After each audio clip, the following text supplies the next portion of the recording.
perspective. So just going to start over here. So this trade was on Monday, the 15th of December. But just to kick things off a little bit, I want traders to kind of understand what this means over here. So this is not complicated. This shouldn't be overcomplicated. This is just the market profile.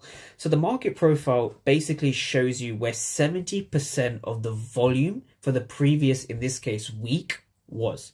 So this is the settings I have for market profile. We can see here higher time frame, weekly. So there's weekly, daily, and all the lower time frames as well.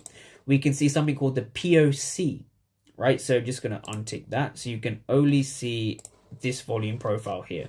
So this was now Monday the 8th, Tuesday, Wednesday, Thursday, and Friday, right? All the way to the following Monday. So this was the week 8th to the 12th, right?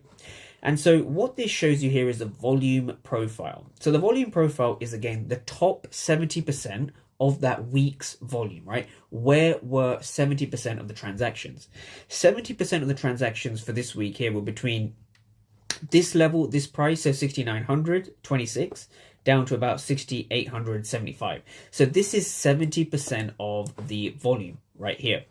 Now, this yellow line here is arguably the most important line. This is what we call the point of control, or the POC, right? So I don't want to throw all these fancy terms, but basically what the POC represents is where most of the volume was transacted, right? So where was the highest point of volume for that week, right? Where was the highest point of volume for that week?